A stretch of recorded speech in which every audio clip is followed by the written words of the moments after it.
Shalom.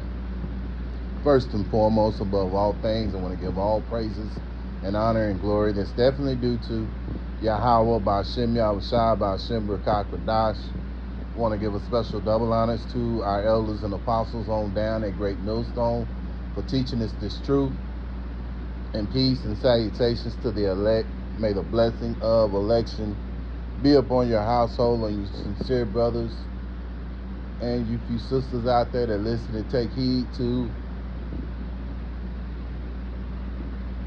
the true doctrine of Yahweh Ba'Shem Yahushua spoken by his servants, the prophets.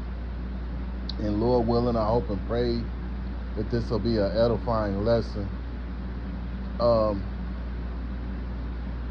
So I had saw this post by the beloved brother from the GMS Dallas camp, Benaiah, and it's out of the World Star Hip Hop, and he had posted something about this Jake who was unalived by this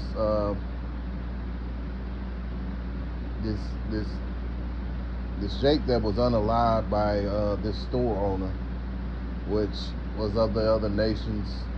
You know, I don't know. I don't think he was Esau. He might have been Moab or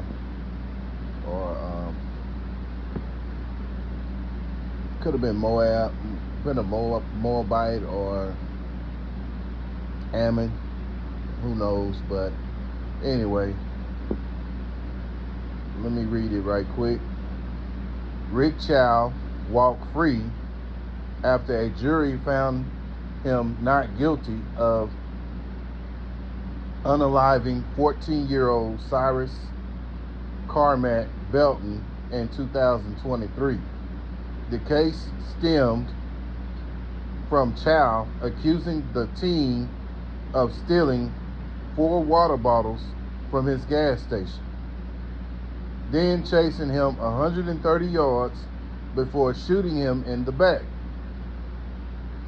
Chow claimed self-defense, saying he feared the teen was about to shoot his son.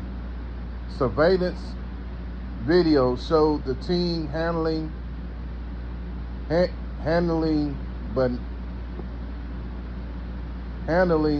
but not stealing the water bottles. Courtroom footage shows Cyrus' family breaking down in tears as the verdict was read. And at the end of the day, man,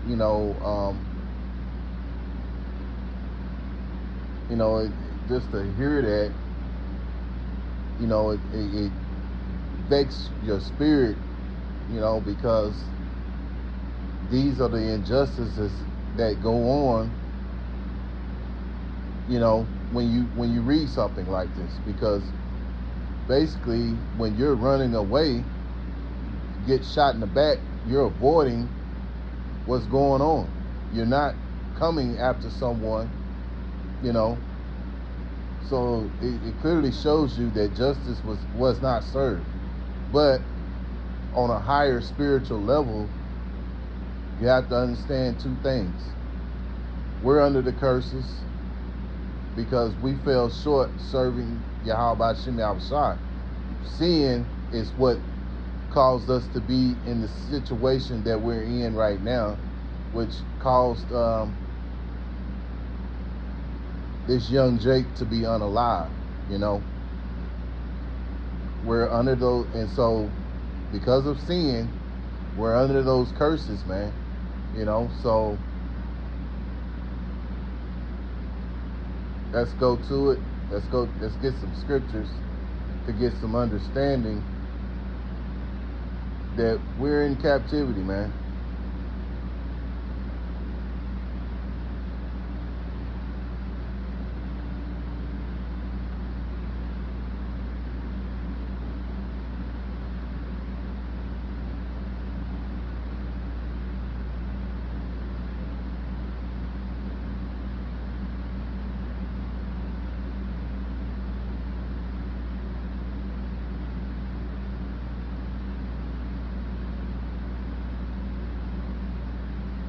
Deuteronomy chapter 28.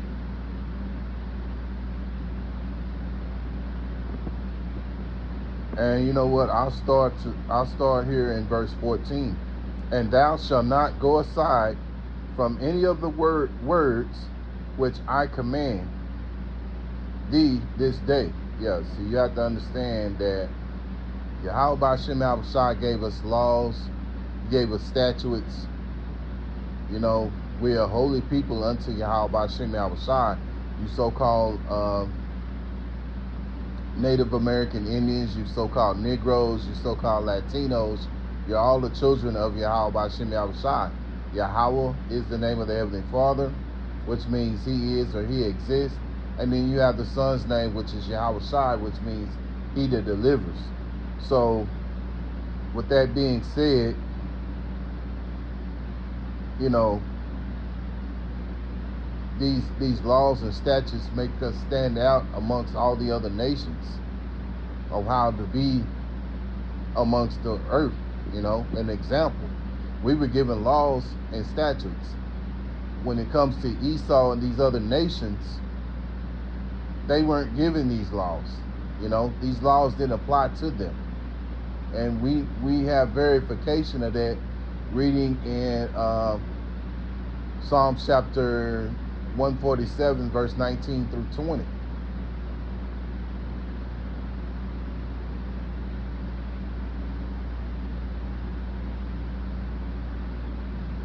And thou shalt not go aside. I'll read it again. Deuteronomy chapter 28 and verse 14.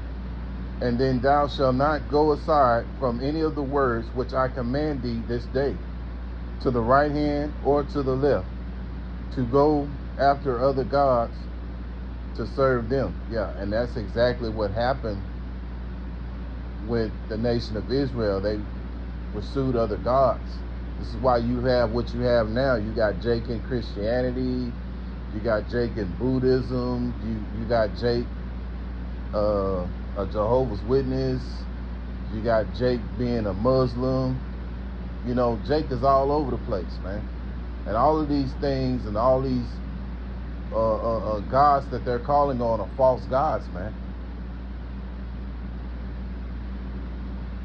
These are an example of the false gods that they're serving. You know, serving Buddha, you know, calling upon Jehovah and Jesus Christ, you know, calling on Yah or Yahuwah, you know, these false Israelite camps that call upon, you know, these false names. Trying to think, what is it that the Muslims call them? You know, well, it's not important, but it's a false god. But yeah, at the end of the day, all these Jakes are calling on false gods, man. You know, and so this is, you know, we fail to serve our higher power, but through the mercy of Yahweh Ba'Shem Yahushua, you know, the spirit of knowing who we are fell upon Elder Abba Bibbins, and so on down to our elder apostles. And so, with being that we had elder apostles who were taught by their elders, you know, now we're in the know, you know, and it was all through the Holy Spirit.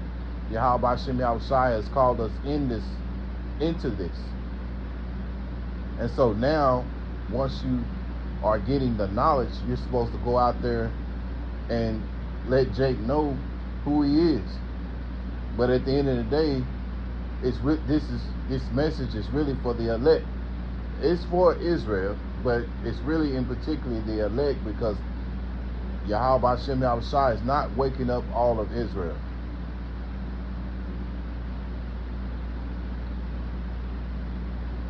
Let's go to verse 15. But it shall come to pass, if thou wilt not hearken unto the voice of the Lord Yahweh Ba'Shem Yahushua thy God, to observe to do all the commandments and his statutes which I command thee to this day, that all these curses shall come upon thee and overtake thee. Yeah. Verse 16. Cursed shall thou be in the city, and cursed shall thou be in the field. Yeah. So at the end of the day, we're under those curses. And here he is, had some bottles of water and was unalive behind some bottles of water, and he's running away. This guy says that he was he felt fear for his son's life, but he's running away from the store. But again, these are the curses that we're up under. And also you have to understand too, that Jake that was unalive, which was unfortunate, you have to understand, that no one's born innocent. The average Jake that sees something like that, he's like, oh man, that's messed up, and which it is. But on a higher spiritual level, because Yahweh Shem Yahushua has given us the understanding, we know that, no one was born innocent. Let's get that. Job chapter 4 and verse 7. Remember, I pray thee, whoever perished being innocent, or where were the righteous cut off? Yeah. So no one was, no one perished no one perished being innocent, and he's an example of that. We don't know what he did in his past life, because we've all been here before. We don't know what he did in his present life that may have offended Yahweh Shem Yahushua.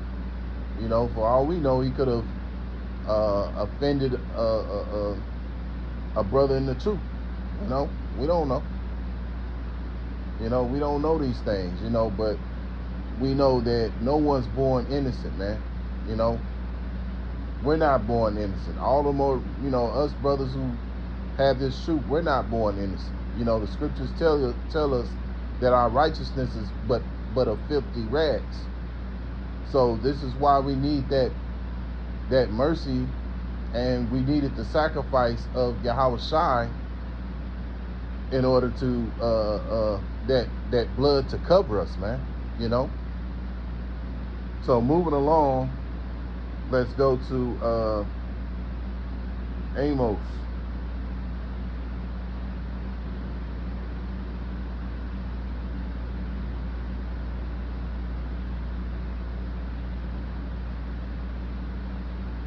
Amos chapter 7 and verse 17. This explains a lot right here. Amos 7 and 17. Therefore, thus saith the Lord Yahweh Shem Yahushua, thy wife shall be a harlot in the city. And this is why, our women that we deal with, they they have been with other men before you got with them. That's why, you have brothers that always say, if you're dealing with a woman, look at her as it's just your turn, because at the end of the day, these women are harlots in the city. So she may deal with you for a while, then when she get tired, or you do something she don't want you doing, or whatever, or she just leaves because she wants to leave, because these women in this society has been given liberty, then she can go and play the harlot. And this is what these women do, man, because in their mindset, their delusional mindset, they feel like they've been given liberty to be able to do these things. This is why you have women who have multiple baby daddies and so on, man. Because these, our women are harlots in the city. So this shows you we're definitely under the curses, man. We fit these curses. And their sons and their daughters shall fall by the sword. That's a case and example of this that young Jake that was coming from the gas station. He fell by the sword, which was, which the modern day sword is the gun. And thy land shall be divided by line. Thou shalt die in a polluted land. Where are we at right now? We're in Babylon. This is a polluted land.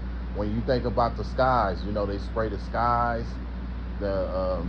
which in turn, all that pollution comes down into the ground. Then we're out in it.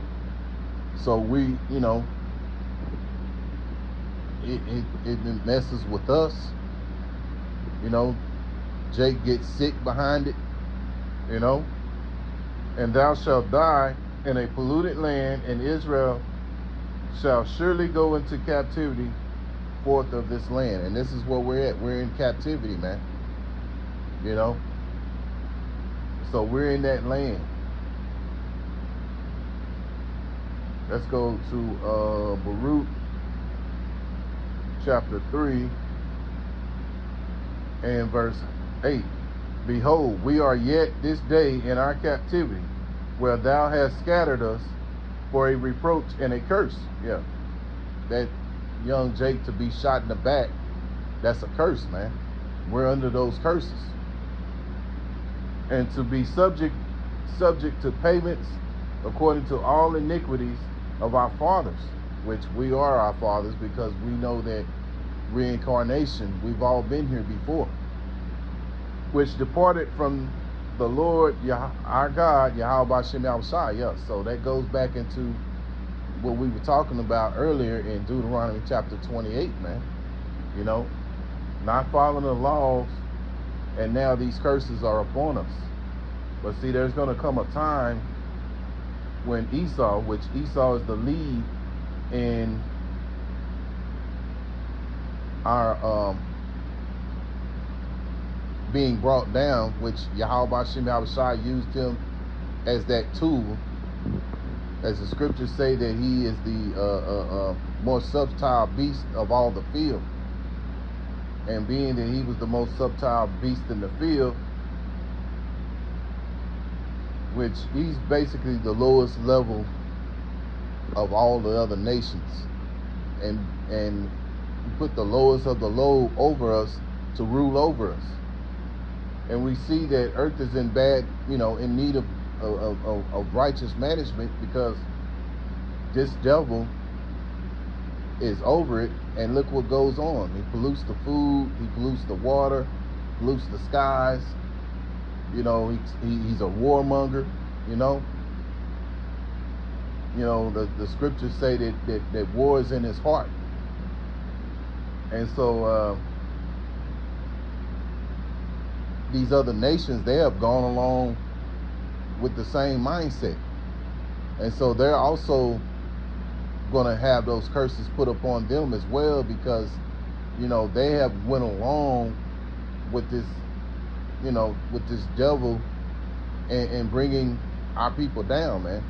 Wherever we've been scattered, we're under those curses. So it doesn't matter if you're in Babylon, which is aka America, or you're somewhere else in another country. If you're of that seed of Jacob, you're under the curses in some form or fashion, man. But it's going to come a time when Yahweh Bashem Yahushua is going to lift those curses off and put them upon these other nations, because these other nations have been complicit in our downfall. Man, we always talk about Esau, because Esau is the Lord appointed Esau to be the lead over putting us down very low, right?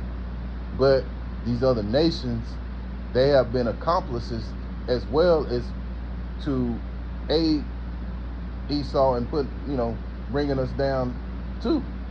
So these curses are going to come upon them as well. Proof of that is Deuteronomy chapter 30 and verse 7. And the Lord Yahweh Bashem Yahushua thy God will put all these curses upon thy enemies, who are our enemies. That begins with Esau and these other nations, man. And on them that hate thee. Yeah, see, all these other nations, beginning with Esau, they hate us, man. You know, which persecuted thee, and that's what they do. They persecute you. You know, you have Edomites running around, playing like they, Jakes, and they're not. Making mockery of us. You look at a lot of the stuff that they have done over the course of time. These, like, the brands of food, like you got Jake on there. They make mockery of us. You know, you think about what the Uncle Ben or Aunt Jemima, things of that nature. This is what these, Esau has done. So now these curses are about to come upon they're going to be lifted up off us, and Esau is going to get these curses as well as the other nations, because they've all been complicit in our downfall, man. So at the end of the day, the Lord is going to do unto those who have, oppressed us, man. So Lord willing, I hope and pray that this is the edifying lesson. Once again, I want to give all praises and honor and glory that's definitely due to Yahweh, Ba'ashem Yahushua, Ba'ashem Rakak Badash. Till the next time, Lord willing, I'll say Shalom.